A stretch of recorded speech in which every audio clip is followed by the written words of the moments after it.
Graded Worksheet Lesson 11. Find each missing factor. Blank times 7 equals 63. To do this problem, we start off with 7. And then we keep adding 7 by itself until we get 63. So if we add 7 to 7, it becomes 14. The next number is 21, 28, 35, 42, 49, 56, and finally 63. So we added 7 by itself 1, 2, 3, 4, 5, 6, 7, 8, 9 times. So the blank should be 9.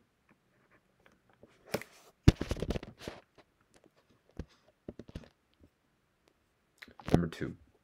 10 times blank is 100. So again, we use the same strategy. Start off with 10.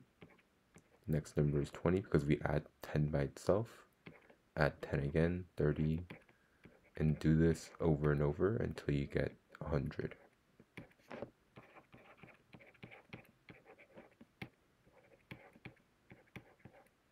So when we're done, we count the number of times we did this. So 1, 2, 3, 4, 5. We did it 10 times.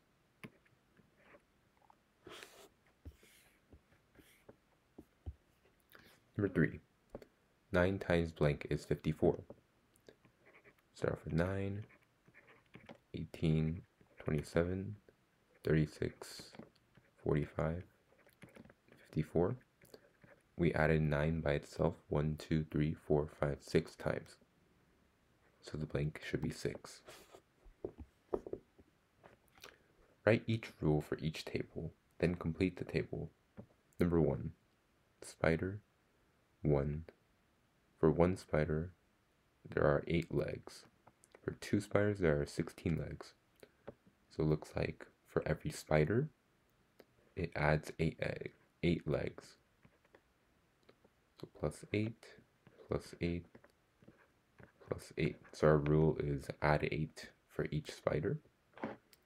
So 32 plus 8 is 40. And 40 plus 8 is 48.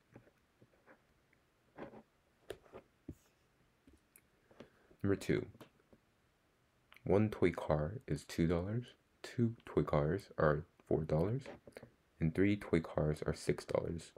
So it looks like we're adding by $2 each time.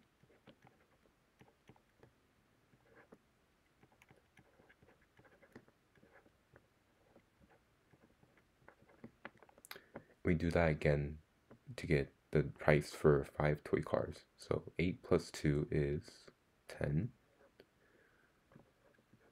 And 10 plus 2 is 12. Find the product and explain if you used identity property, zero property, commutative property, and associative property.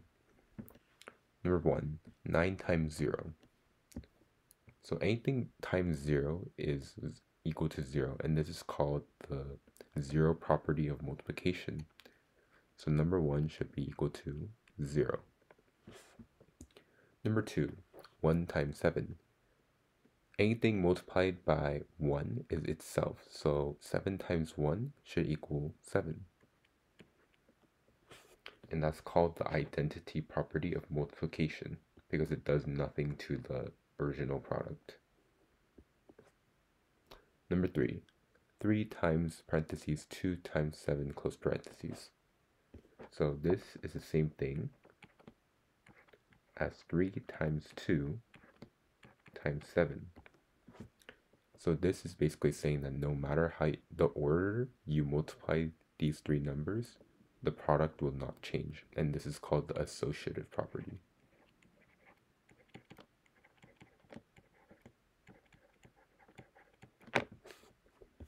And make sure to write down the names of the other properties.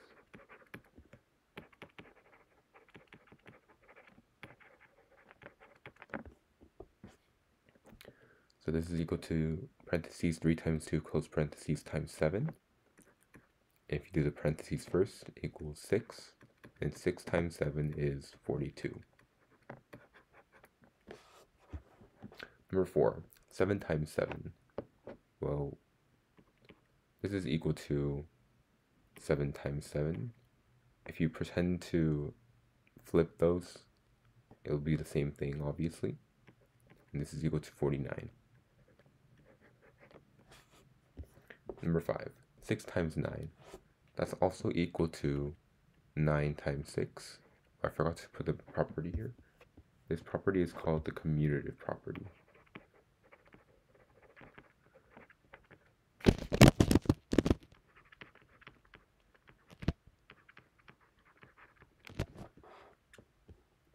It's saying that no matter the order in which you multiply these two numbers, they're the same thing.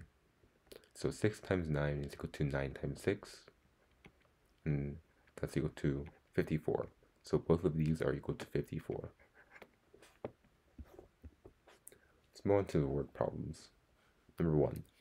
Lily has one basket with 9 apples in it. How many apples does she have in total? So if she has one basket and each basket has 9 apples, then our answer is going to be 1 times 9. But we know by the identity property that this is just equal to 9. Because anything multiplied by 1 is just equal to itself. So she has 9 apples in total. Number 2.